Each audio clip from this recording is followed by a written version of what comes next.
نیکوں کو دوست رکھتا ہے، ان کی حفاظت کرتا ہے، ان کی مدد کرتا ہے۔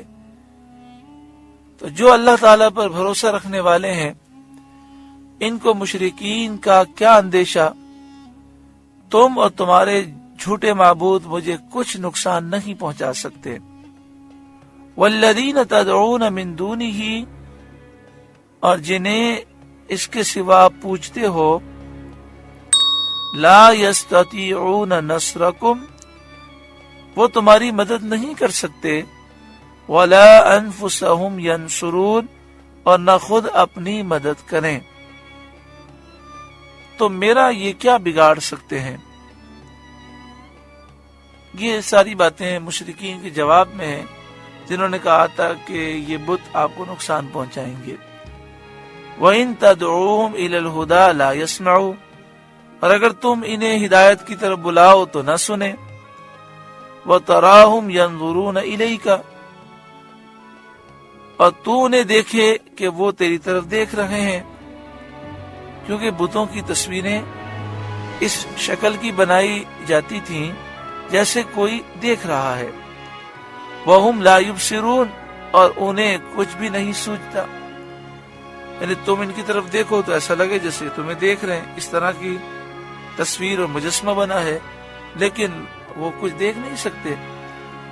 خُذِ الْعَفْوَ، اے محبوب معاف کرنا اختیار کریں، وَأْمُرْ بِالْعُرْفِ، اور بھلائی کا حکم دیں، وَأَعْرِضْ عَنِ الْجَاهِلِينَ، اور جاہلوں سے منہ پھیر لیں۔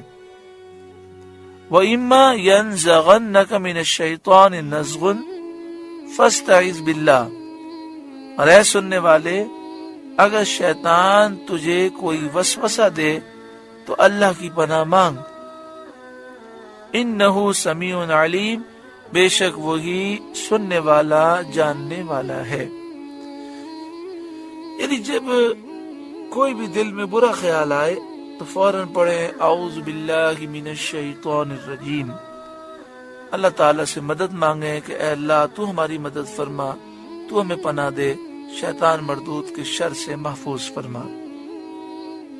پھر آقا صلی اللہ علیہ وآلہ وسلم نے ایک شخص کو دیکھا کہ وہ انتہائی غصے میں تھا۔ آپ نے فرمایا کہ میں ایک کلمہ ایسا جانتا ہوں کہ اگر یہ پڑھ لے تو اس کی کیفیت دور ہو جائے گی۔ پھر آپ نے اس کی وضاحت فرمائی کہ وہ کلمہ اعوذ باللہ من الشیطان الرجیم ہے۔ تفسیر کبیر میں یہ ہے کہ جو روزانہ 10 مرتبہ اعوذ باللہ من الشیطان الرجیم پڑھ لے، شیاطین کے وار سے محفوظ رہتا ہے۔ ان الذین اتقوا اذا مسهم طائف من الشیطان، بے شک وہ جو ڈر والے ہیں جب انہیں کسی شیطانی خیال کی ٹھیس لگتی ہے، شیطان حملہ کرتا ہے، تذکروا، ہوشیار ہو جاتے ہیں، فَإِذَا هُمْ مُبْصِرُونَ، اسی وقت ان کی آنکھیں کھل جاتی ہیں اور وہ اس وسوسے کو دور کر دیتے ہیں اور اللہ تعالی کی طرف رجوع کرتے ہیں۔ حضرت عمر رضی اللہ تعالیٰ عنہ کے زمانے اقدس میں ایک نوجوان تھا، وہ اس قدر عبادت گزار تھا کہ حضرت عمر رضی اللہ تعالیٰ عنہ اس کی عبادت کی وجہ سے اس سے محبت کرتے تھے، آپ اسے پسند فرماتے تھے۔ اس نے رات کے 3 حصے کیے تھے، ایک حصے میں آرام کرتا، ایک حصے میں اپنے والد کی خدمت کرتا اور ایک حصے میں اللہ تعالیٰ کی عبادت کرتا۔ اپنی آمدنی کی بھی 3 حصے کیے تھے، ایک حصہ اللہ کی راہ میں دیتا، ایک اپنے اوپر خرچ کرتا، ایک اپنے والد کو دیتا۔ بڑا متقی پرہیزگار تھا۔ روزانہ رات کو وہ اپنے گھر سے اپنے والد کے گھر کی طرف جاتا اور وہاں جا کر اپنے والد کی خدمت کرتا۔ وہ جس گلی سے گزرتا تھا وہاں اسے گناہ کی دعوت دی جاتی، لیکن وہ نگاہ نیچی کیے ہوئے گزر جاتا اور شیطان اپنے حملے میں ناکام رہتا۔ ایک دن بے خیالی میں نگاہ اٹھ گئی، جب اس نے دیکھا تو شیطان کا حملہ ہوا اور یہ چند قدم چل کر گھر کے اندر داخل ہوا۔